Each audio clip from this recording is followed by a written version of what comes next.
FTP யோஸ் எல்லாருக்கும் வணக்கம். இன்னைக்கு நம்ம பார்க்கக்கூடிய படம் என்னன்னா காந்தாரா பார்ட் 2. இந்த படத்தை பத்தி சொல்லணும்னா இது வந்து ஃபுல் அண்ட் ஃபுல் வந்து ஒரு ஃபேண்டசி எலமெண்ட்ஸ் அப்படியே முழுக்க முழுக்க கூடி இருக்கக்கூடிய ஒரு படமா இதை நம்ம சொல்லிதான் ஆகணும். தொடர்ந்து தமிழ் சினிமா ரசிகர்கள் வந்து இந்த வெளி மாநில படங்கள் அதுவும் பார்ட் 2க்கு ரொம்ப ஈகரா வெயிட் பண்ணுவாங்க. ஏன் அப்படின்னா பார்ட் 1 வந்து நம்ம எந்த ஒரு எக்ஸ்பெக்டேஷனுமே இல்லாம படத்துக்கு போவோம். ஆனா இப்படிதானே இருக்க போகுது, ஒரு மலையாள படம் இப்படிதான் இருக்க போகுது, ஒரு கன்னடா படம் இப்படிதான் இருக்க போகுது அப்படின்னு பார்த்தா அந்த எக்ஸ்பெக்டேஷன்லாம் உடைச்சி இப்படியும் படம் இருக்குமா அப்படின்ற அளவுக்கு கொடுத்துருப்பாங்க. அப்படிதான் நாம வந்து பாகுபலி 1 பார்த்துட்டு 2க்காக வெயிட் பண்ணோம், பார்த்தோம், ரொம்ப சூப்பரா இருந்தது. அதே மாதிரிதான் கேஜிஎஃப், அந்த வரிசையில புஷ்பா 2 கூட நம்ம சொல்லலாம். அந்த வரிசையில நம்ம எல்லாரும் பார்த்துட்டோம். பார்ட் 1 வந்து செக்கப்போடு போட்ட படங்களுடைய பார்ட் 2 பார்த்தாச்சு. இப்ப என்ன படம் பெண்டிங் இருக்கு அப்படின்னு பார்த்தோம்னா காந்தாரா எப்போ வரப்போகுது அப்படின்னு எல்லாரும் வெயிட் பண்ணாங்க. வந்துடுச்சு. வந்தா எல்லாரும் போய் பார்த்தா எந்த இடத்துலயுமே குறை சொல்லக்கூடிய அளவுக்கு இல்லையா அப்படின்னு கேட்டா, ஒரு சில இடங்கள்ல வந்து நம்மளுடைய எக்ஸ்பெக்டேஷன் ஃபுல்ஃபில் பண்ணலனாலும் கூட இந்த வீக்கெண்டுக்கு ஒரு செம்மையான படமா காந்தாரா வந்திருக்கு அப்படின்னு தான் நம்மளால சொல்ல முடியுது. ஏன்னா ஆயுத பூஜைக்கு வருதுரா நம்ம தமிழ் படம் 1 அப்படின்னு இட்லி கடையை எடுத்துட்டு வந்து வச்சாங்க. அதுல எங்க சட்னி சாம்பார் சரியில்லையா என்னன்னு தெரியல. கொஞ்சம் வந்து படம் வந்து ஆவரேஜா தான் இருந்தது. நம்ம இதுக்கு முன்னாடி ரிவ்யூலயே சொல்லியிருப்போம், கிராமத்து வாழ்க்கையை வாழக்கூடியவங்களுக்கு இது பிடிச்சிருக்கும், மற்றபடி இது வந்து ரொம்ப ரொம்ப ரொம்ப ஒரு ஆவரேஜான ஃபிலிம் தான் அப்படின்னு நம்ம சொன்னோம்.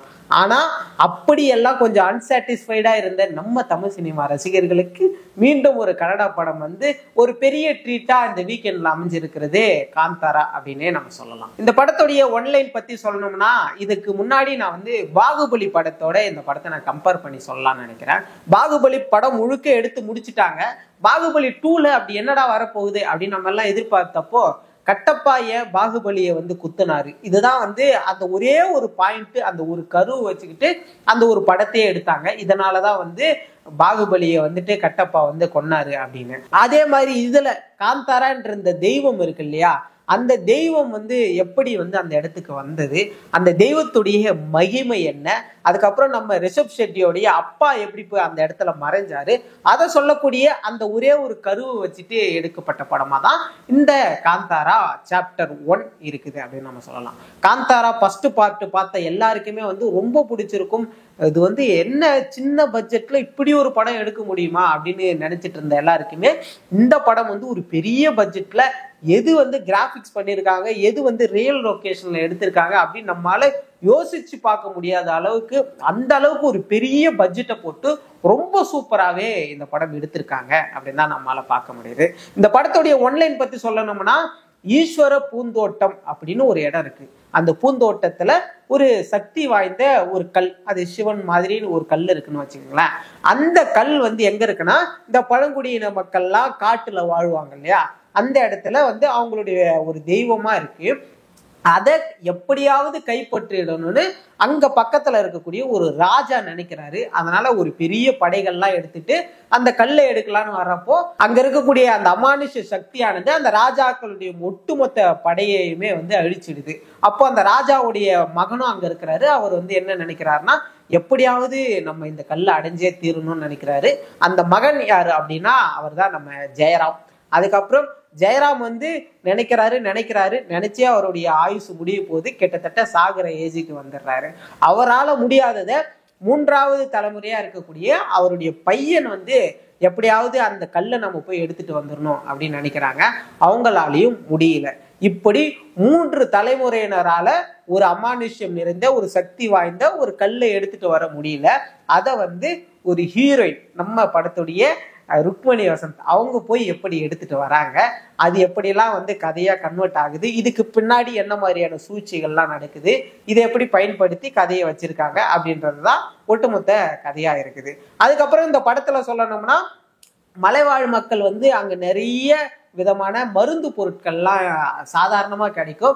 அதை எடுத்துட்டு வந்து தன்னுடைய சாமிக்கு வச்சு படிப்பாங்க.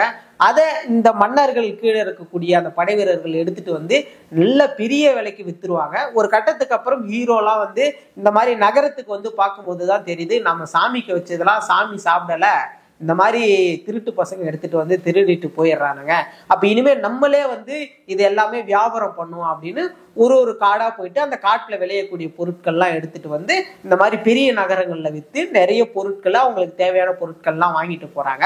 அப்படி ஒரு காடா போயிட்டு இவங்க தேவையான பொருட்கள்லாம் எடுத்துட்டு வரும்போது ஒரு எல்லை தாண்டி ஒரு காட்டுக்கு போறாங்க. அங்க வந்து ஒரு அமானுஷ்யமான சில நிகழ்வுகள்லாம் நடக்குது. அதுக்கப்புறம் தான் நம்மளுடைய ஆக்டர் ரிஷப் ஷெட்டியோடைய முழுமையான ஆக்டிங்கை பார்க்க முடியும். பல பரிணாமங்கள்ல அவருடைய ஆக்டிங் இருக்கும். அப்படியே திடீர்னு அவதாரம் மாதிரி சாமியா மாறுறது, சில விஷயங்கள்லாம் பண்ணுவாரு. அதெல்லாம் பார்க்கும்போது தியேட்டர்ல வந்து அவ்வளோ கூஸ் பம்ஸா இருக்கு. அதெல்லாம் நீங்க வந்து நேர்ல பார்த்து நிச்சயமா என்ஜாய் பண்ணணும். அதுல கடைசி ஒரு 20 மினிட்ஸ்ல அவர் பண்ணக்கூடிய விஷயங்கள்லாம் கடவுள் அவதாரம் வந்து அவர் மேல இருக்கும். அதுவாகவும் மாறணும், ஒரு நடிகராகவும் இருக்கணும், அதே மாதிரி அடியும் வாங்கணும். இப்படி வந்து பல பரிணாமங்கள்ல வந்து அவர் எடுத்துட்டு வந்திருப்பாரு. அதெல்லாம் வந்து கண்கூடா பார்த்தீங்கன்னா உங்களுக்கு வந்து அவ்வளோ சூப்பரா இருக்கும் அப்படின்னு தான் நம்மளால சொல்ல முடியுது. ஸோ இப்படி எல்லா வகையிலும் வந்து ஒரு ஃபேண்டசி எலமெண்டோடைய ஒரு சில புராண கதைகளோட சேர்த்து தான் இந்த படம் இருந்திருக்கு. இதெல்லாம் வந்து இந்த படத்துடைய கதை அப்படின்னு வச்சுக்கிட்டாலும் இந்த படத்துல வேற என்னப்பா பிளஸ் அப்படின்னு சொல்லணும்னா, பசங்களுக்கெல்லாம் ருக்மிணி வசந்த் தான் பிளஸ் அப்படின்ற அளவுக்கு அவங்க வந்து தொடர்ந்து தமிழ் சினிமா ரசிகர்களுடைய ஒரு இப்ப இருக்கக்கூடிய ரீசன்ட் கிரஷாவே வந்து ருக்மிணி அவர்கள் மாறிட்டாங்க. ஏஸ் படத்துல வந்தப்பயே எப்படா மதராசி படம் ரிலீஸ் ஆக போகுது, அதுல எப்படி இவங்க நடிச்சிருப்பாங்க அப்படின்னு எல்லாரும் வெயிட் பண்ணோம். மதராசியில தங்கப்பூவே ரொம்ப சூப்பரா இருந்தாங்க. இதுலயுமே வந்து ரொம்ப அழகா வந்து ருக்மிணி அவங்க இருக்காங்க. ரொம்ப அழகா அந்த மகாராணி இளவரசிக்கு ஏற்ற மாதிரி ரொம்ப அழகா அவங்க நடிச்சிருப்பாங்க. அதுலயும் இந்த படத்துல அந்த 3 தலைமுறையா ஒரு விஷயம் பண்ணாததை ஒரு பெண் நடிச்சா என்ன பண்ண முடியுன்றதையும் ரொம்ப அழகா அவங்க வந்து நடிச்சு காமிச்சிருப்பாங்க. கடைசியில அவங்க கழுத்தையுமே திருப்பிடுவாங்க. அதெல்லாம் நீங்க படத்துல பாருங்க, ரொம்ப நல்லா இருக்கும். அதுக்கப்புறம் இந்த படத்துல ஜெயராம் அவர்கள் வந்து ஒரு மன்னரா நடிச்சிருக்கிறாரு. அது வந்து இதுக்கு முன்னாடி பொன்னியின் செல்வனுக்கு அவர்ல எக்ஸ்பீரியன்ஸ் இருக்கு. ஸோ அதெல்லாம் வச்சு பார்க்கும்போது அவருடைய கேரக்டர் வந்து நீட்டா பண்ணிட்டாரு அப்படின்னு தான் நம்மளால பார்க்க முடியுது. அந்த படத்துல மைனஸ்ன்னு வேற என்ன இருக்கு அப்படின்னு பார்த்தோம்னா, மைனஸ்ன்னு இருக்குதுன்னா கதை வந்து ரொம்ப எங்கேஜா இல்லை. நம்ம இதுக்கு முன்னாடி பல புராண கதைகள் பார்த்திருப்போம். இந்த பாகுபலி மாதிரியான நிறைய ஃபேண்டசி எலிமெண்ட் இருக்கக்கூடிய படங்கள்லாம் பார்த்திருக்கோம். அதெல்லாம் வச்சு பார்க்கும்போது அதே மாதிரிதான் இருக்கு, அங்க பார்த்தது தானே இங்க இருக்கு அப்படின்ற மாதிரிதான் இருக்கு. இப்ப ரீசெண்டா நம்ம தொடர்ந்து ஒரு 2-3 வீடியோ லோகாக்கு கூட போட்டிருக்கோம். லோகா படத்துலயுமே இதே மாதிரிதான், அங்க மலை வாழ் மக்கள் வாழ்வாங்க, அங்க அவங்களுக்குன்னு ஒரு இது வரும், அவங்க சாமிக்குன்னு ஒரு பிரச்சனை வரும், அப்ப வந்து அவங்க வந்து தன்னுடைய உயிரே விடுவாங்கல்ல. அதே கதையை ஒருவேளை இங்க எடுத்து வச்சுட்டாங்களோ, இந்த படம் வந்து இவங்க 2 பேரும் இதுக்கு முன்னாடி பேசலையோ அப்படின்லாம் எனக்கு தோணுச்சு. ஸோ கதையெல்லாம் வந்து மேக்சிமம் சிமிலரா ஒர்க் அவுட் ஆகிற கதை மாதிரி தான் இருக்கு. அதனால வந்து நமக்கு வந்து அது பெருசா வந்து இது ஏதோ புதுவிதமான கதை மாதிரி தெரியல. இருந்தாலும் படத்துடைய மேக்கிங்கா சொல்லணும்னா பிச்சுட்டாங்க. எந்த இடத்துலயுமே குறை சொல்லக்கூடிய அளவுக்கு இல்லை. இந்த படத்துல வந்து என்கேஜ்மெண்டா கதையை வந்துட்டு பார்த்து கதை என்னன்னு புரிஞ்சுக்கிற அளவுக்கு நமக்கு ஒன்றும் பெருசா ஒர்க் அவுட் ஆகல. அதே மாதிரி சாமி பக்தி ரீதியா ஒரு சில விஷயங்கள்லாம் சொல்றாங்க, அதுவுமே நமக்கு கனெக்ட் ஆகல. கடைசியில வந்து அந்த சிவன் மாதிரி ஹீரோ அவர்கள் மாறுறதெல்லாம் பார்க்க கொஞ்சம் காமெடியா தான் இருக்கு. ஆனா அது ஒர்க் அவுட் ஆகலைனாலும் நல்லா நடிச்சிருக்கிறாரு. கடைசி 20 நிமிஷம்லாம் நீங்க சத்தியமா மிஸ் பண்ணிடக்கூடாது, அந்த அளவுக்கு சூப்பரா இருக்கு. இந்த படத்துடைய ரிவ்யூ நான் ஏன் போடணும்னு இருந்தோம்னா, இதுக்கு முன்னாடி வந்த எல்லா பார்ட் 1 படங்களுமே பார்ட் 2 அந்த எக்ஸ்பெக்டேஷனை வந்து ரொம்ப அழகா ஃபுல்ஃபில் பண்ணுது. இதுவுமே வந்து ஃபுல்ஃபில் பண்ணிடுச்சு. இருந்தாலும் சாட்டிஸ்ஃபைடு தான், கலெக்ஷன் நல்லா இருக்கு. இருந்தாலும் கதையா இன்னும் ஏதோ ஒரு இடத்துல மிஸ் பண்ணிட்டாங்களோ அப்படின்னு தான் நம்மளால பார்க்க முடியுது.